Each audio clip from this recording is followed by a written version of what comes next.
And welcome back, ladies and gentlemen, to special number 1 of the 5,000 sub special week, where I'm going to be uploading a video every day, except for Friday, where I'm going to have a live stream. By the way, since I'm already talking about it, definitely let me know your questions in the comment section down below.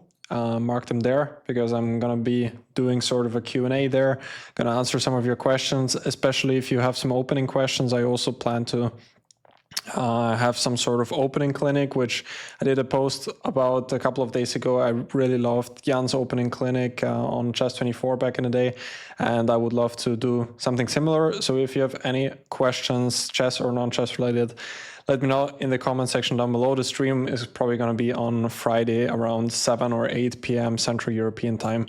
I'm going to set it up in the next couple of days. But until then, we're going to have one normal video per day, and on Saturday and Sunday as well. And for today's video, I wanted to sort of introduce a new format, at least if you guys enjoy it. Sort of Felix's opening treasure chest, something like that. Maybe I'm going to call it like that. So some opening ideas which I played in the past and which at least I feel like are pretty good. And this specific one is one game which I had against the German, very strong Grandmaster Rasmus Svane. This was from the year 2022 in the European Individual Chess Championship in Chatesh. I played e4, and actually I'm gonna produce another video in this week where I'm gonna also show you one other idea from this tournament as well. So for some reason this tournament went really well preparation-wise. I mean, this was out of the time period where I worked very much with Pentala Harikrishna. I was with him on many tournaments. We had some very extensive training camps, so I think I was able to play some nice ideas from our cooperation in a couple of games. In that game, it was the Spanish Marshal, the Ruy Lopez, which is one of Rasmus's specialties. He's one of the biggest expert in the Marshal. But in this game, I did not allow the classical martial attack, which would be c3 and d5, but instead I went for one of the most popular anti-martials with a4. This is one of the lines. Also h3 is quite a common move to, again, sort of try and avoid the marshal. The main line also here continues bishop b7, d3, and now d5. When there's a lot of theory, black can also opt for d6, or there is, of course, the marshal is full of very important theory in general. Also the move d3 right away exists, and again after d6, c3 for example, or a4, we're going to reach some typical anti-marshal positions. But I went for a4, and Rasmus went for bishop b7, which is one of the very popular moves. b4 has always been sort of the main move, I would say, when white has a couple of ideas, d4 being the main move. White can also here play a bit slower d3. This is one of the lines which I played, which I like to play in the past, at least with this move, where I often played a5, d6, and now d3. And I actually had quite a nice game against Andrei Yesipenko. I think it was in some title Tuesday, and bishop e6 takes, and now I think I played this h3 idea, and bishop e3, knight bd2 is coming. This was sort of one of the ideas I played. I think my game with Yesipenko went something like this, and he took on a5, which is actually sort of a mistake. I think this might have been actually the game what we had, and I might have played queen a2, and black is actually in a lot of trouble here. So going after this pawn on a5 is in fact the wrong plan here.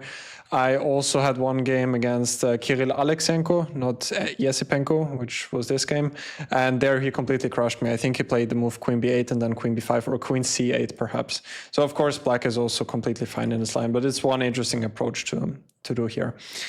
Of course, d4 is also a big move, and after d6, d takes e5, there is also a lot of theory, often leading to a couple of exchanges, and black, at least objectively speaking, is doing quite well.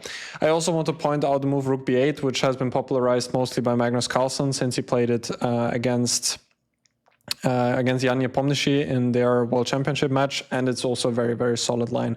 Absolutely nothing wrong with that. If in case you're a martial player and are looking for something more crazy, I would definitely recommend you look into d5. I think that Daniil Dubov was one of the first ones to play this line, and it's quite interesting. I think the main line continues like this: e3 takes e4, queen e2, and now bishop d6, I think. And white has to be a little bit careful. Now there are some ideas with bishop h2. I think the main line continues h3, and now rook e8, and black often intends to attack with rook e5, then perhaps rook g5, some sacrifices on h3. So this line, even though maybe objectively it's not perfect, is definitely an interesting practical try as well. But Rasmus went for bishop b7, and here I went d3, d6, and now at least the bishop is sort of misplaced on b7 in most cases. Like in these d3 structures, if white puts the pawn on d3 and not on d4, then the bishop is never really doing that much on b7, since the pawn on e4 is anyway very well protected. And actually often black then spends a tempo to even go back like this in some lines. But of course, also black is very solid in this position, so there's also nothing wrong with black's play. I played knight bd2, which is one of the, I would say, the main move nowadays. Knight c3 has also been played quite often, but knight a5, and black is doing quite well. If bishop a2, then b4. And if a takes b5, this pawn sacrifice is often quite okay for black. Here, actually, black gets a very nice version. Rook b8 is the best move, because knight c7 doesn't work, because the knight is going to get trapped on c7. At least he has to go knight d5, but then, of course, those two bishops would be very strong, and black would have a fantastic position. So knight bd2 is probably the most challenging move, and he went for knight d7 in this position. Knight a5 is another option when after bishop a2. Black usually goes c5, and then, as I said before, black often has this plan to actually go back with the bishop to e6. Also b4 is one move right away. That's also possible. But he went for knight d7, and this was, at least at the time of play, it was one of the big lines here. Still, I think nowadays there are many games in this position. The idea is that black wants to go knight c5 next, and then sort of attack this constellation with the bishop on b3 and the pawn on a4. And he has to wait for knight bd2 to happen to do that, because let's just say that white does something like h3. Now knight d7 would be less good, because white can still go bishop e3, when knight c5 is sort of avoided, because black doesn't want to allow this, and the pawn on e5 could become quite weak. This looks quite unpleasant. So black has to do this if he wants to after knight bd2. And of course, this was all still part of my preparation. I'm going to get to the sort of bigger idea a bit later. And here I went for knight f1, which is already sort of a sideline itself. The big main line continues c3, and now after knight c5, a takes b5, take everything. And there's some theory here, but in general, black is doing quite okay. If knight f1, queen a1 is sort of the established equalizer, position is very drawish in general, I would say. Not so many pieces on the board still, and most games here end in a draw. By the way, bishop c2 is also one move, but I think after knight takes a4, a position like this generally feels quite active for black. He often has ideas with king h8 followed by f5, when this bishop on b7 is just a long-term asset, and the pawn on a6, this weakness doesn't really matter in this position. So I went knight f1, knight c5, a b5. This is all forced. Black cannot take on b3 immediately because of b takes e6, when also the bishop on b7 is attacked.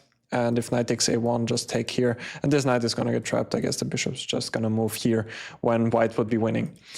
So he took back AB, I took on a8, bishop d5, knight d8. Again, there were still a couple of games here when I prepared this, and this is sort of the also the best engine light for black, to just get rid of this pressure with knight d8. Knight b4 would also be possible with a similar idea, but I guess it would give me some options to kick out this knight perhaps sooner or later with c3. Like if I go bishop e3, force this knight away, and then c3, d4 could maybe be one idea. So he went with knight d8, I took on b7, knight e3, and after knight d6, now knight f5 was the actual novelty. I think until this point there were like 2 or 3 games before that, before my game has been played. So knight f5 was the novelty, and the whole idea, and where my preparation basically ended, was after bishop f6, h4. And yeah, this was kind of where my preparation ended. It's already move 18, so it was anyway quite deep. And the funny thing is, I was actually mostly checking this line, because my opponent mostly played bishop b7 in the past. And even there, like, it's quite funny. I don't remember checking any lines except for what happened in the game. Like, black could also do something else here, like knight a5. I don't remember that I even checked this. So I remember being quite sure that he would go for this line with knight d7, and it worked out quite nicely. So the point behind h4 is probably good to understand. is in some cases I want to gain space even further with h5 just to cement this knight on f5. Another idea could be to support possible attacking ideas with knight g5 or bishop g5, for example. So sort of a multi-purpose move. I'm also making Luft for my king. And the funny thing how I even discovered this move is I didn't come up with this myself. This was one of Lila's invention. So back in the day, I was still checking quite a lot with the classical Stockfish, which did not, I think, have the NNUA installed just yet. This is sort of the newer version where they also integrated like a neural part like Lila also possesses it. And back then I was checking a lot with Lila. I still am nowadays. Gonna let you in on a little secret right here. And Lila proposed this move. And still Lila didn't give a big advantage, like 0.15 or something, or 0.10 maybe. But somehow when I looked at the position and thought about it in my training camp, I thought at least it looks quite interesting. It's a totally new position. And Black always has to worry about something on the king side. And my opponent actually got into trouble quite quickly. He played the move b4, which is still quite good. g6 was also played in a couple of games, but after knight h8 check, king h8, h5, this pawn push now actually makes a lot of sense. White can follow it up with g3, king g2, rook h1, for example, and he would definitely have quite a nice initiative on the king side. So Rasmus played b4, sort of urging me to play b3. Otherwise, let's just say I go h5 here. I didn't really want to allow b3 from happening, because then I have to move this pawn, and the pawn on d3 is always quite soft.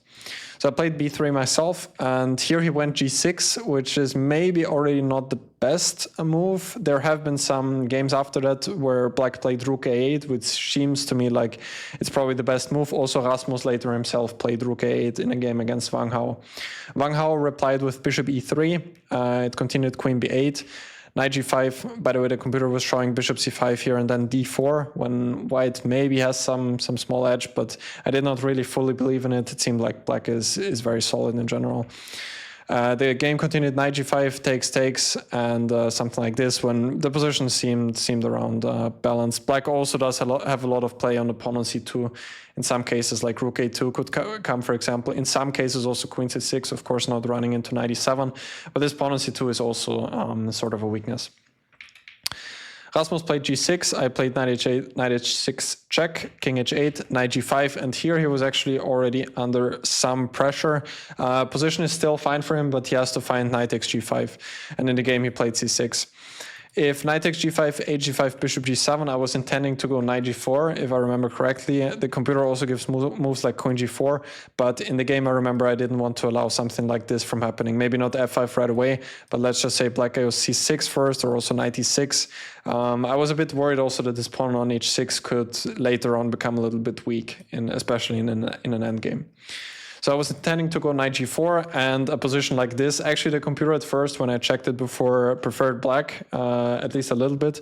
But then when I let it run and analyze it even further, it's actually not clear at all to me. And white also has sort of a dangerous plan with involving king g2, rook h1, when this pawn on h7 could definitely become a target as well. For example, this was one line I checked, and yeah, the position is probably balanced, but white still has some ideas with f4 also perhaps, or just some attacking ideas like rook h1. But this would have been definitely better for him. Instead, he went c6, and now I just get everything I wish for with queen f3. He even has to be passive with queen e7. Now I just went bishop e3. He took on g5. Still, what would have been better probably would be king g7, but after takes and knight g4, he's completely tied down, and already bishop h6 is one threat. So the engine was suggesting something like this, and to defend sort of a position like this with being an exchange down. Black probably has some good drawing chances here, but it also doesn't look like a walk in the park. He took on g5 though and went knight d4, and now I was just completely in control. After queen f4, rook a1, maybe immediately even stronger.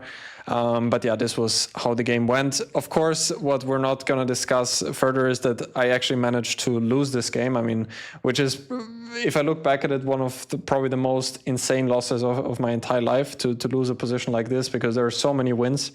And just no way possible to lose. So that's quite painful. I'm just going to point out a couple of things here. I went knight h6, which is still good. I also calculated, even remember, the move e5, which probably ends the game right away. I don't know what I disliked here. But I went for this, and sort of the big mistake only happened when I played g4, which is just a very rushed decision. It's actually quite a nice moment here. What can white play? g3 is probably the easiest win, because now if he takes on f6, rook takes f7, he's not taking on g4, he's not taking a pawn on g4 like it happened in the game.